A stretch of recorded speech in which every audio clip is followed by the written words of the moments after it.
Wildlife trade has become an extremely lucrative industry, with ivory trade going for between $310 to $570 million and rhino horn valued at between $170 to $280 million. The increasing level of poverty and food inflation have further driven up activities of poachers as well as demand for the highly valued wildlife and forest products.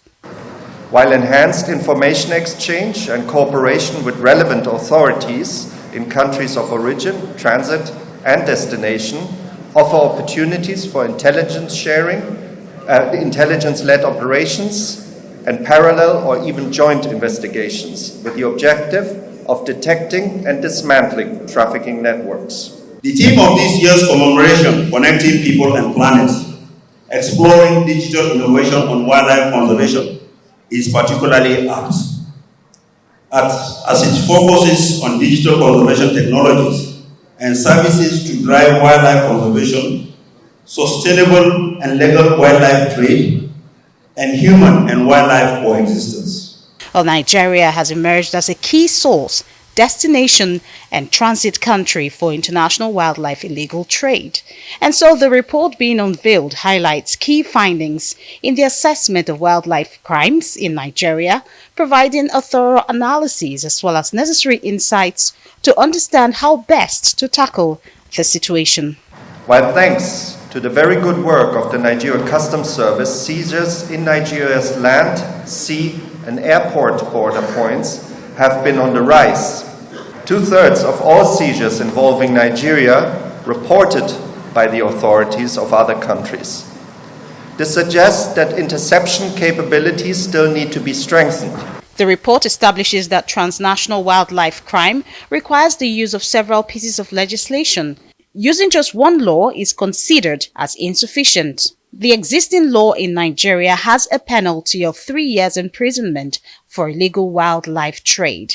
This has been described as obsolete. Looking at the legislation in Nigeria, in most cases of serious offences committed under the federal legislation, the maximum penalty doesn't even qualify for serious crimes in international standards. The report also recommends the establishment of an environment crime unit under the Ministry of Justice to accelerate the prosecution of wildlife crimes. Endangered Species Conservation and Protection Bill, a bill that in many regards has been seen as a possible solution to the gap and low penalties of the existing federal laws. It introduced better definitions of offences, it gives clear powers and mandates to investigating and prosecuting agencies, and it increases the penalties for the most serious forms of wildlife crime.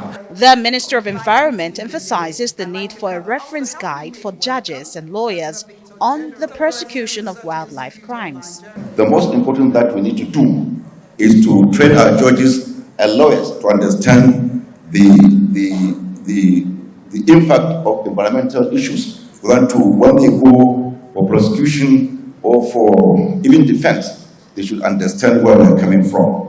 And going beyond that, I think what I'm also thinking of is in trying to get across to the universities for them to include environmental issues, what kind of law, in the faculties of law in our university. The report, which is a collaborative work between the Ministry of Environment, the United Nations Office on Drugs and Crimes, and the Food and Agricultural Organization, will be officially launched in May this year.